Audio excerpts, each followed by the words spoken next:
बदलते भारत की शान।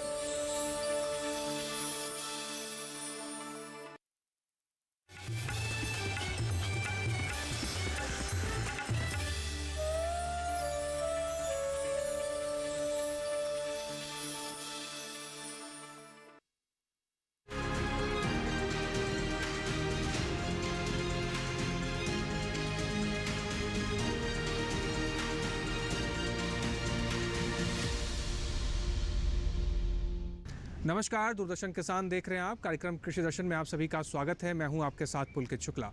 दोस्तों, कृषि दर्शन एक ऐसा कार्यक्रम है जिसके माध्यम से हम आपको कृषि क्षेत्र से जुड़ी हुई तमाम जानकारियां उपलब्ध कराते हैं, ताकि उन जानकारियों का सही समय पर उचित इस्तेमाल कर आपकी खेती किसानी में परिवर्तन आ सके और आपको खेती के व्यवसाय में भी काफ़ी मुनाफा हो सके, आप भी आगे बढ़ें और साथ ही साथ प्रगतिशील भारत में अपना योगदान दे सकें। जैसे कि आप सभी जानते हैं कि अपने कार्यक्रम कृषि दर्शन में हम अलग अलग सेगमेंट्स में बात करते हैं, जिसमें हम सबसे पहले जानते हैं कि हमें क्या जानकारी मिलेगी मंत्रालय से। उसके बाद हम बात करते हैं विज्ञान किसान की। उसके बाद हम बात करते हैं कृषि स्टार्टअप की और अंत में बात होती है फार्मिंग इंडिया की। तो चलिए आज के कार्यक्रम कृषि दर्शन की शुरुआत करते हैं और जानते हैं कि क्या जानकारी मिल रही है आज हमें मंत्रालय से। तो चलिए शुरुआत करते हैं अपने पहले सेगमेंट की, जिसमें हम बात करते हैं मंत्रालय से। किसान भाइयों, बरसात का मौसम शुरू होने वाला है। ऐसे में किसान भाई अपने खेतों में जल का प्रबंधन और जल संरक्षण कैसे करें, इसके बारे में ज़्यादा जानकारी दे रहे हैं कृषि भवन स्थित डीडी किसान के स्टूडियो से भारतीय कृषि अनुसंधान संस्थान पूसा दिल्ली से जल प्रौद्योगिकी केंद्र के प्रधान वैज्ञानिक डॉक्टर मनोज खन्ना। आइए जानते हैं क्या जानकारी मिल रही है। जैसे कि हमारे को पहला नियम है कि खेत का पानी खेत में, तो जितना भी आपने फसल काट के मेड़ आपकी टूट गई होगी तो 10 से 15 सेंटीमीटर की मेड़ दोबारा मरम्मत कर लें। जहाँ जहाँ टूट गई है उसे दोबारा मिट्टी से बना लें, जिससे कि जितना भी जल आपका वर्षा का आएगा आपके खेतों में वो सारा का सारा खेत में रहे। और उसके बाद दूसरा है कि खेत का पानी खेत में और फिर गाँव का पानी गाँव में। अब आप देखते होंगे कि जो बारिश की पिछली जो बारिश आई थी उससे आपकी नालियाँ जो पानी संचयन करने के लिए आपके यहाँ तालाब पोखर बने हुए हैं वो उनमें मिट्टी भर जाती है और उनसे उनकी भरने की क्षमता कम हो जाती है। उसके लिए किसान भाइयों को ये तैयारी करनी है कि जो भी नालियाँ जो तालाब को जा रही हैं, या आपके खेत में भी कोई तालाब है या सामुदायिक रूप से आपके गांव में कोई तालाब है, उन नालियों को सफाई कर लें। सफाई करने का अर्थ मैं यहाँ पर ये कहना चाहता हूँ कि उसमें जो मिट्टी जम जाती है उसको निकाल के बाहर कर दें, अच्छी मेड़ बना दें, जिससे कि उसकी क्षमता बढ़ सके। ऐसे ही तालाब में भी, सामुदायिक तालाब है तो हम सब गांव वालों को मिलके उस तालाब में जो मिट्टी भर गई है, आप देखेंगे तालाब सूख गए हैं और क्योंकि बारिश का जल खत्म हो चुका है और नई बारिश आने की तैयारी है, उसको हमें संचयन करना है। उसके लिए सारी मिट्टी जो जम गई है उसको निकाल के, वो मिट्टी बड़ी उपजाऊ होती है और किसान भाई ध्यान रखें उस मिट्टी का इस्तेमाल अपने यहाँ खेत में खाद की तरह से भी कर सकते हैं, क्योंकि वो बड़ी गुणवत्ता वाली मिट्टी होती है। वो सारे को निकाल दें, जिससे कि आपकी तैयारी रहे कि बारिश में जैसे ही पहली बारिश होए आपका खेत का पानी खेत में घुसे और गाँव का पानी गाँव में रहे और आपके क्षेत्र का पानी एक बूंद भी, कोशिश ये रहे कि आपका एक बूंद भी गांव का पानी बाहर ना जाए, सारा का सारा पानी इकट्ठा हो जाए तालाबों में। और वो तालाब ना केवल आपके भूजल को रिचार्ज करेंगे, आप देखेंगे कि भूजल नीचे जाता जा रहा है, जिससे कि अब जैसे बारिश आएगी तो अगर ये तालाब आपके भर के रहेंगे तो आपकी ज़मीन के नीचे के पानी को रिचार्ज करेंगे, मतलब उसको बढ़ाएंगे। वो ही पानी आप अपनी सिंचाई के लिए आने वाले खरीफ सीज़न और रबी सीज़न तक में इस्तेमाल कर सकेंगे। अगर आपने तालाब की खुदाई नहीं की और उसकी क्षमता कम हो गई तो आपके पास ये रहेगा कि वो पानी आप इस्तेमाल, कम पानी इकट्ठा होगा, ज़्यादा पानी बह जाएगा। उससे ना केवल आपका पानी बहेगा बल्कि मिट्टी का भी कटाव होगा। आप ये देखेंगे ज़्यादा पानी आपके खेत की मिट्टी को काट के ले जाएगा, आपकी फसल में को नुकसान करेगा। आपकी जो गुणवत्ता वाली मिट्टी है, यानी कि जिसमें खाद डाली हुई है, आपने गोबर की खाद डाली हुई है, वो सारी बह के पानी बह के चला जाएगा और कहीं वो दूर नाले में जाकर आपके लिए इस्तेमाल को बेकार कर देगा। तो आपकी तैयारी अब जब तालाब भर जाएं तो आपकी कोशिश ये रहनी चाहिए कि उस तालाब के पानी को ऐसे इस्तेमाल करें जैसे बैंक में रखा हुआ पैसे को इस्तेमाल करते हैं। कि आप देखते होंगे कि हम बैंक में खूब सारा पैसा इकट्ठा करके फिर ध्यान से हम उस पैसे को इस्तेमाल करते हैं। ऐसे ही पानी का नियम है कि आपने तालाब में, आपके खेत में आपने पानी तो बचा लिया, अब वो ज़मीन को भी आपने रिचार्ज कर दिया, यानी कि भूजल को भी बढ़ा लिया, बट उस पानी का इस्तेमाल बड़े उचित तरीके से करें, उचित प्रबंधन करें, आधुनिक विधियों को इस्तेमाल करें, जिससे कि आपका पानी ये बचा रहे और ज़्यादा समय तक आपके खेत में रहे या आपके गांव में रहे। ना केवल आप इससे खेती कर सकते हैं, आपके जो पशु हैं, पक्षियां हैं, जो आपके पशु हैं, वो भी उस पानी को पीते हैं, उस पानी को इस्तेमाल करते हैं। तो इन सब की तैयारी हमें अभी से कर लेनी है, अन्यथा ये समय निकल गया तो तब तक जब बारिश आई तो पहली बारिश ही है हमारी सारी मिट्टी को काट के ले जाएगी और पानी का हम संचयन नहीं कर पाएंगे। दोस्तों आगे बढ़ते हैं और बात करते हैं अपने अगले सेगमेंट की तरफ, जहां हम बात करते हैं विज्ञान और किसान की।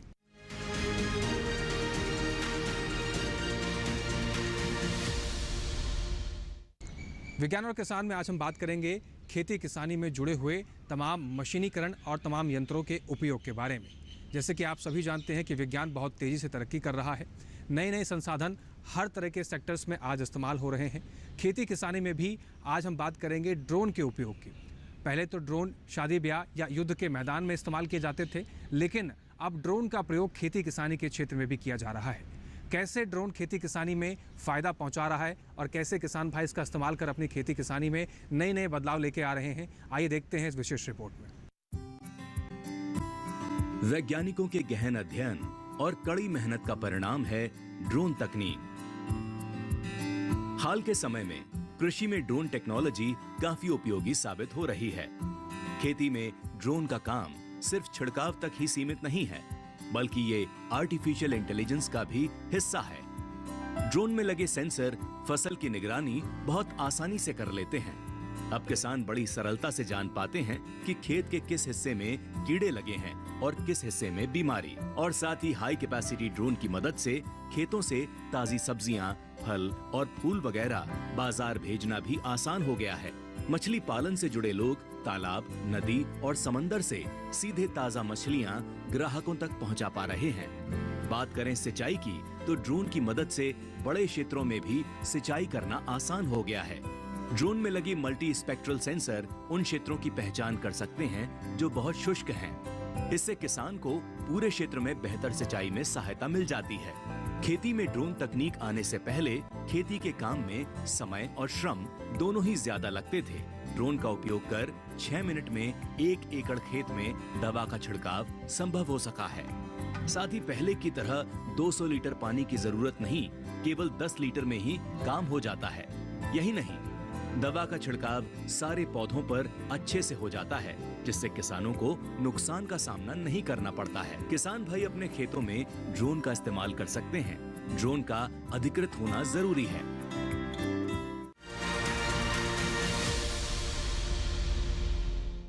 अब यहाँ वक्त हो गया है कृषि दर्शन के इस कार्यक्रम में एक छोटे से ब्रेक का। ब्रेक के उस पार हम बात करेंगे कृषि स्टार्टअप और फार्मिंग इंडिया की। आप बने रहें और देखते रहें कृषि दर्शन।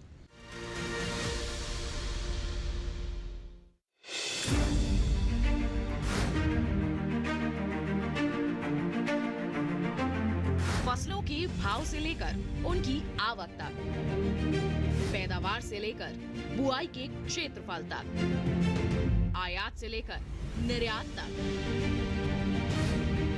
घरेलू से लेकर वैश्विक बाजार तक, मंडियों की सही और ताजा जानकारी पाएं। विशेषज्ञों की राय का लाभ उठाएं। देखिए मंडी खबर सोमवार से शनिवार शाम 5 बजे सिर्फ दूरदर्शन किसान पर। ब्रेक के बाद एक बार फिर से आप सभी का स्वागत है। कार्यक्रम कृषि दर्शन देख रहे हैं आप। अब हम बात करेंगे यहाँ पर कृषि स्टार्टअप के बारे में। तो चलिए शुरुआत करते हैं और जानते हैं कि आज कृषि स्टार्टअप के बारे में क्या जानकारी मिल रही है।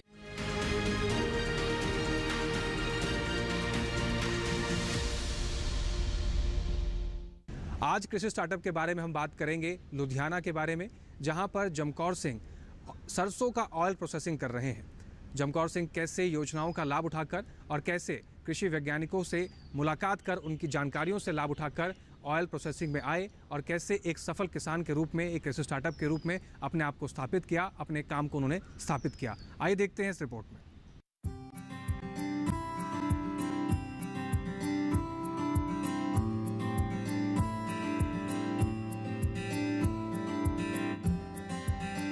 इस वक्त हम लुधियाना के पास हैं और गांव का नाम जोधा है।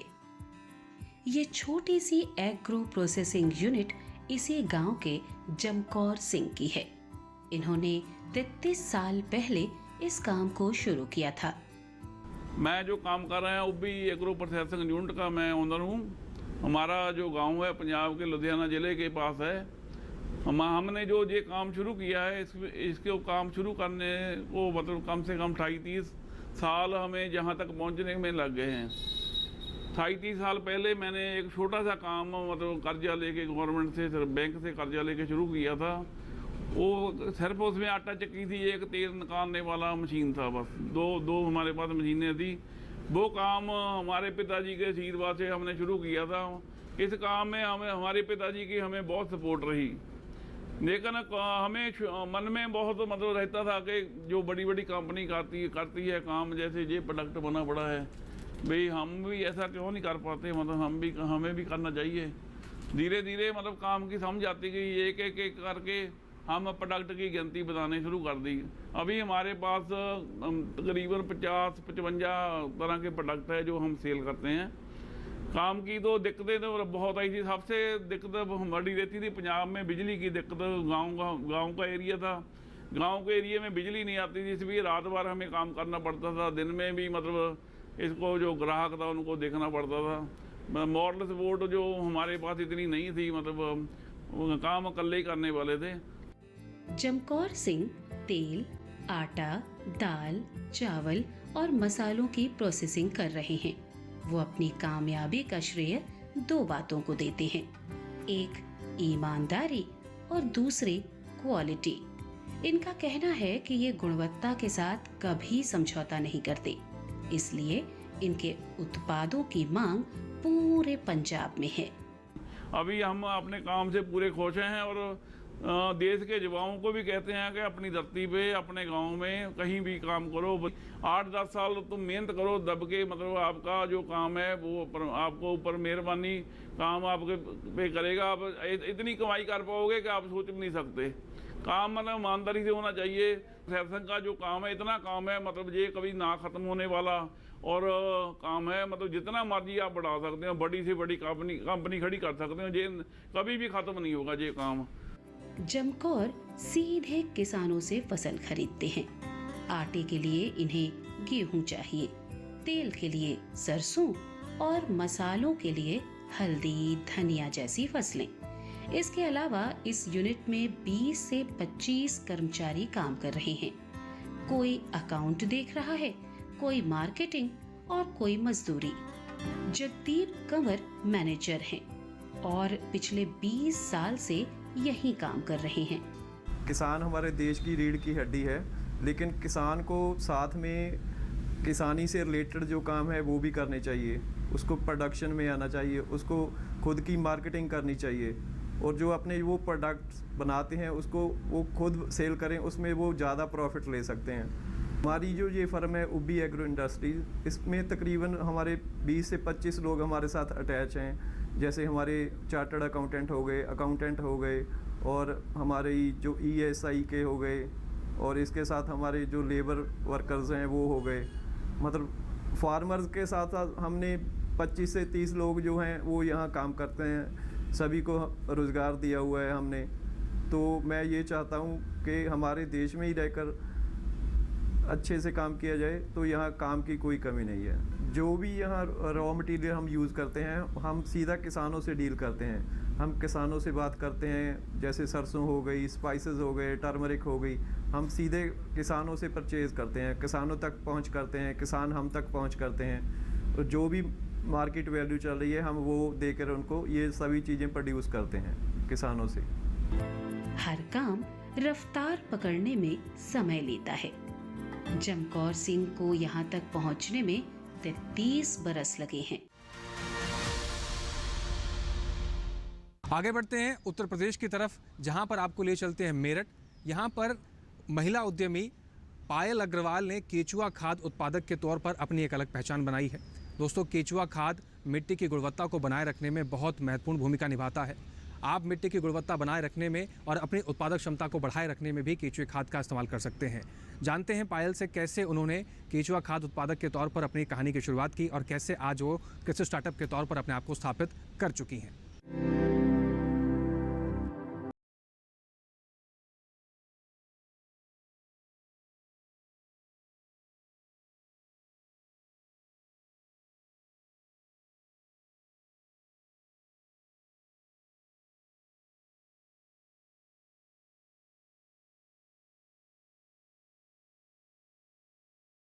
पायल अग्रवाल मेहनती, अपने काम के प्रति समर्पित, दूसरों के लिए विकास के नए रास्ते तलाशने वाली और हमेशा आशावादी बने रहने वाली पायल अग्रवाल आज मेरठ में ही नहीं पूरे उत्तर प्रदेश और भारत देश की पहचान बन रही हैं। मेरा जन्म मेरठ में एक छोटे से परिवार में हुआ जहाँ मेरे माता पिता नौकरी करते थे और बहुत ही नॉमिनल सी इनकम थी और सिर्फ मतलब हैंड टू माउथ थे हम लोग, किचन का खर्चा चल पाता था। जैसे ये मेरा स्कूल ख़त्म हुआ उसके बाद में मेरा मन था कि मैं इंजीनियरिंग करूं, तो मैंने एक इंजीनियरिंग कॉलेज में एडमिशन लिया यहीं मेरठ में ही। इंजीनियरिंग ख़त्म होते होते मुझे ये महसूस हुआ कि अगर मैं नौकरी ही करूँगी तो मैं 20-25 या 30 हज़ार रुपये शुरुआत में कमा पाऊँगी, जिससे कि मैं अपने परिवार का कोई भला नहीं कर सकती। तो मेरे मन में एक शुरुआत से एक जिज्ञासा थी कि मैं कुछ करूँ अपने परिवार के लिए, दूसरों के लिए भी, और कुछ तो मुझे करना है। तो ये जो बिज़नेस करने का या नए नए आइडियाज़ पे काम करने का जो मुझे लगता है मेरे अंदर एक रुझान है मेरा बिज़नेस की तरफ या काम करने की तरफ, वो मेरी माताजी से आया। पायल ने कम लागत वाला कोई काम शुरू करने का निर्णय लिया और ऐसे बिजनेस की ऑनलाइन तलाश करने लगी। जब इंसान की नीयत और विजन अच्छा हो तो जल्दी ही उन्हें रास्ते भी मिल जाते हैं। पायल को वर्मी कंपोस्ट यानी केंचुआ खाद बनाने का आइडिया आया और बस वह इस काम में जुट गईं। वर्मी कंपोस्ट यानी कि जब केचुआ गोबर को खा लेता है और उसके पाचन क्रिया के बाद में जो निकलता है वो वर्मी कंपोस्ट होता है। ये एक भारी गुणवत्ता वाली खाद है जो कि पौधों को, ज़मीन को NPK के साथ में ऑर्गेनिक फॉर्मेट में एक बहुत अच्छा माइक्रो न्यूट्रिएंट्स डेवलप करना और NPK बहुत ही ऑर्गेनिक खाद है ये, जो कि अच्छा न्यूट्रिएंट, अच्छा बेस और अच्छी हेल्थ प्रोवाइड करती है ज़मीन को, पौधों को। वर्मी कंपोस्ट एक जैव उर्वरक है जो जैविक अवशिष्ट पदार्थों को केंचुआ या अन्य कीड़ों द्वारा विघटित करके बनाई जाती है। केंचुआ खाद बिना गंध, स्वच्छ व कार्बनिक पदार्थ है जिसमें पर्याप्त मात्रा में नाइट्रोजन, पोटाश और पोटेशियम तथा पौधों के विकास के लिए कई आवश्यक सूक्ष्म पोषक तत्व शामिल होते हैं। केंचुआ खाद जैविक खेती के लिए सबसे पसंदीदा पोषक स्रोत है।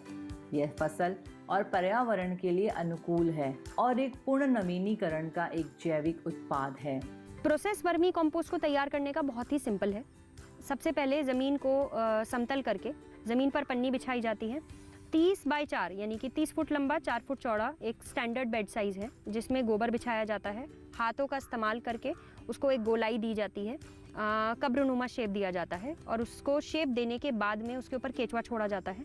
केचुआ छोड़ने के बाद उसको पानी से गीला करके और पराली ढक दी जाती है और फिर से पानी का छिड़काव किया जाता है। ये सब करने के बाद में आपको हर प्रक्रिया में हमें जो है पानी देना होता है। पानी देते देते लगभग 20 से 25 दिन बाद आपका खाद बनना तैयार हो जाता है और ये जो हमारा बेड है, इस बेड में 3 से 4 लेयर में खाद बनकर तैयार होता है। 1 महीने के बाद वर्मी कंपोस्ट तैयार हो जाती है। पायल ने भी पूरी मेहनत और लगन के साथ वर्मी कंपोस्ट खाद बनाने का काम शुरू किया। एक खाद के लिए एक बेड तैयार करने में 8 से 8,500 हज़ार रुपये तक का खर्चा आता है। 30 फीट लंबे और 4 फीट चौड़ाई वाले एक बेड में 300 रुपये की पॉलीथीन लगती है और 30 किलोग्राम केंचुआ लगता है और 1500 किलोग्राम गोबर। ये तमाम गणित पायल को आज भी अच्छी तरह याद है। लगभग 20 से 25 दिन के अंदर पहली लेयर 3 से 4 इंच की हर बेड में तैयार हो जाती है। धीरे धीरे इस तरीके से हम एक बेड से मैं जो है खाद को अलग कर लेती हूँ। खाद अलग करने के बाद उसको मार्केट में बेचा जाता है। इस तरीके से हर 10 से 12 दिन के अंदर अंदर एक एक लेयर निकलती रहती है। एक बेड से 3 से 4 लेयर निकलकर तैयार होती हैं और उन सब को हम खाद को निकालने के बाद सबसे पहले पुराल उतार नामक एक औजार होता है जिसका इस्तेमाल करके बेड के ऊपर से पराली हटाई जाती है। उसके बाद खाद को नीचे सख्त गोबर से अलग करके भुरभुरी खाद को हम थोड़ा सा किरोदा मार के, किरोदा एक टूल का नाम है यानी कि एक औजार का नाम है, उसको किरोदे से थोड़ा सा खाद को भुरभुरा किया जाता है। 10-15 मिनट उस बेड को इसी तरह छोड़ दिया जाता है। धूप की रोशनी पड़ने पर केचुए नीचे भाग जाते हैं। आपकी ऊपर की जो खाद है वो केचुआ रहित है, उसमें केचुआ नहीं है। उस खाद को साइड में निकाल कर उसको मशीन में छान लिया जाता है। तो ये बहुत ही सरल एकदम तरीका है केचुए की खाद तैयार करने का। 6 से 8 महीने बाद जब मेरा सामान बिकना शुरू हुआ, धीरे धीरे लोगों ने मुझे प्रोत्साहन दिया तो मुझे मोटिवेशन मिलनी शुरू हुई। मैंने कभी कदम अपने रोके नहीं, हम बढ़ती गई, कुछ ना कुछ हर दिन कुछ नया सीखती गई। धीरे धीरे ये सब करते करते आज लगभग 2 से 2.5 साल बाद मुझे इतना महसूस हो गया है कि मेरी टर्नओवर साल में 50 से 60 लाख रुपए है और जो कि मेरे जैसे व्यक्ति के लिए, जो कि एक बहुत छोटे से परिवार से है, या अगर हम भारतवर्ष की भी बात करें तो एक बहुत बड़ा अमाउंट ये माना जाता है। किसी को भी जानकर हैरानी होगी कि आज पायल के पास 200 बेड हैं और वो हर महीने 20 से 25 टन खाद बनाती हैं। आज पायल इंटरनेट के माध्यम से अपनी खाद को जगह जगह बेच रही हैं। दूसरी महिलाओं को वर्मी कंपोस्ट बनाने के लिए तैयार कर रही हैं। हजारों लोगों को रोजगार दे रही हैं। मेरठ की पायल अग्रवाल की सफलता कथा किसी को भी आगे बढ़ने के लिए प्रेरित कर सकती है। आर्थिक रूप से सशक्त, स्वावलंबी और आत्मनिर्भर पायल ने यह साबित कर दिया है कि बेटियां अगर चाहें तो जमीन से आसमान तक का सफर तय कर सकती हैं। दोस्तों, वक्त हो गया यहाँ पर एक छोटे से ब्रेक का। ब्रेक के उस पार हम बात करेंगे अपने आखिरी सेगमेंट के बारे में जिसका नाम है फार्मिंग इंडिया। आप बने रहें और देखते रहें कार्यक्रम कृषि दर्शन।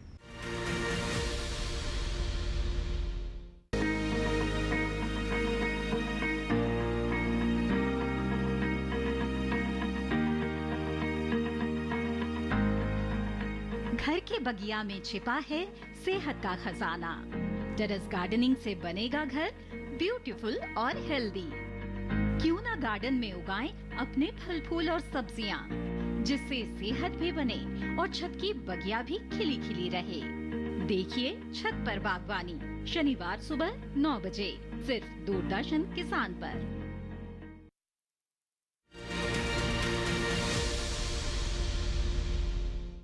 ब्रेक के बाद एक बार फिर से आप सभी का स्वागत है। आप देख रहे हैं कार्यक्रम कृषि दर्शन। इस हिस्से में हम बात करेंगे अपने आखिरी सेगमेंट के बारे में जिसका नाम है फार्मिंग इंडिया।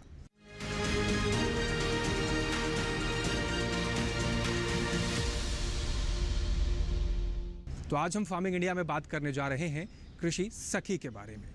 दोस्तों, आप सभी जानते हैं कि महिलाओं का योगदान खेती किसानी के क्षेत्र में हमेशा से ही बहुत ही अमूल्य रहा है। खेती किसानी में महिलाएं आगे आकर अपनी विकास की गाथाएं लिख रही हैं। आज महिलाएं किसी से पीछे रहने के लिए नहीं बनी हैं। महिलाएं कृषि स्टार्टअप से भी जुड़ रही हैं और खेती किसानी से जुड़कर अपना नाम भी कमा रही हैं और आय भी कमा रही हैं। आइए देखते हैं कृषि सखी क्या है। ग्रामीण भारत के हृदय में एक मूक क्रांति जड़ें जमा रही है। स्थायी कृषि परिवर्तन के पीछे प्रेरक शक्ति कृषि सखियों से मिले। ये पहल कृषि और किसान कल्याण मंत्रालय और ग्रामीण विकास मंत्रालय के संयुक्त नेतृत्व में 70,000 कृषि सखियों को प्राकृतिक खेती पर प्रशिक्षित करने और कार्यान्वयन के लिए उन्हें मैनेज हैदराबाद द्वारा पैरा विस्तार कार्यकर्ता के रूप में प्रमाणित करने के लिए है। ये कृषि के भविष्य को आकार देने वाले परिवर्तन और सशक्तिकरण की कहानी है। कृषि सखी SRLM द्वारा पहचाने गए गांव की महिला है। उनको प्रशिक्षित ग्रामीण कृषि सेवाओं में अंतर को पाटने के लिए प्रशिक्षित किया जाता है। स्थानीय होने के नाते स्थानीय भाषा, संस्कृति, प्रथाओं और किसानों की समस्या को अच्छे से समझती और जानती हैं। कृषि सखियां, जिनमें से अधिकांश किसान स्वयं बेहतर समझते हैं और अपने दोस्तों, परिवारों, गांव को अधिक भरोसेमंद तरीके से समझाने में लाभप्रद स्थिति में हैं। कृषि सखियां सिर्फ कृषि मार्गदर्शक नहीं हैं, वे किसान हैं, किसानों के मित्र हैं, सामुदायिक संसाधन है और जागरूकता पैदा करने वाले हैं, जो प्रौद्योगिकी प्रसार के लिए अनुसंधान संस्थानों के नवाचार को जमीनी स्तर से जोड़ रही हैं। राज्य कृषि विश्वविद्यालय KVK SRLM में 5 दिवसीय गहन प्रशिक्षण कार्यक्रम में इन कृषि सखी को सफल प्राकृतिक खेती करने वाले किसान मास्टर प्रशिक्षकों द्वारा प्रशिक्षित किया जाता है। कृषि सखियों को जागरूकता पोस्टर, अध्ययन सामग्री और व्यवहारिक शिक्षण उपकरण प्राप्त होते हैं। कक्षा में सैद्धांतिक ज्ञान को क्षेत्र प्रदर्शनों और एक्सपोजर विजिट्स द्वारा पूरक किया जाता है। पूरा होने पर कृषि सखियों का उनके ज्ञान और कौशल के लिए मूल्यांकन किया जाता है और उन्हें पैरा विस्तार कार्यकर्ता के रूप में प्रमाणित किया जाता है। ये प्रमाणीकरण उस ज्ञान का प्रमाण है जो अन्य किसानों को प्रदान किया जा सकता है। प्रमाणित कृषि सखियां किसानों की जागरूकता और क्षमता निर्माण के लिए पैरा विस्तार कार्यकर्ता, सामुदायिक संसाधन बन जाती हैं और किसानों, KVK कृषि और संबंध विभागों के बीच एक कड़ी के रूप में कार्य करती हैं। कृषि पारिस्थितिकी, प्राकृतिक संसाधन प्रबंधन, फसल विविधता, स्वास्थ्य और पोषण सुरक्षा पर ज्ञान से सुसज्जित वे अपने गांव में टिकाऊ खेती की रीढ़ बन जाती हैं। कृषि सखियां NMNF जैव संसाधन केंद्र, PMFBY और कई अन्य योजनाओं को लागू करने में महत्वपूर्ण भूमिका निभाती हैं और किसानों को इन पहलों के लाभों तक पहुंचने के लिए मार्गदर्शन करती हैं। परिवर्तन के क्षेत्र में कृषि सखियां प्रगति के बीज हैं, जो टिकाऊ कृषि के भविष्य का पोषण करती हैं। ग्रामीण भारत को नया आकार देने वाली इन असाधारण महिलाओं का जश्न मनाने में हमारे साथ शामिल हों।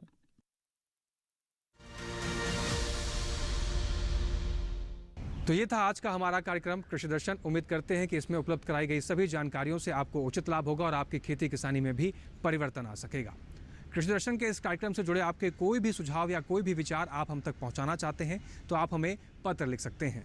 पत्र लिखने के लिए आप हमारा पता नोट कर सकते हैं। हमारा पता है कृषि दर्शन, कमरा नंबर 58, CPC दूरदर्शन, खेलगांव, नई दिल्ली 110049। दोस्तों, इसके अलावा आप हमें ईमेल के जरिए भी अपने सुझाव या अपने विचार हम तक पहुंचा सकते हैं। हमारी ईमेल आईडी आप नोट कर सकते हैं। हमारी ईमेल आईडी है krishidarshan@gmail.com। तो YouTube पर भी आप हमारे इस कार्यक्रम को देख सकते हैं। आपको करना बस इतना है कि टेलीविजन स्क्रीन पर दिखाए जा रहे QR कोड को स्कैन करना और सीधा आप DD किसान के YouTube चैनल पर पहुंच जाएंगे और कृषि दर्शन के इस कार्यक्रम को आप कहीं भी किसी भी वक्त बैठकर देख पाएंगे। कृषि दर्शन के कार्यक्रम में आज बस इतना ही। फिर से होंगे हाजिर तमाम जानकारियों के साथ। तब तक आप बने रहें दूरदर्शन किसान के साथ। हमें और हमारी टीम को दीजिए इजाजत। नमस्कार। बने रहिए दूरदर्शन किसान के साथ।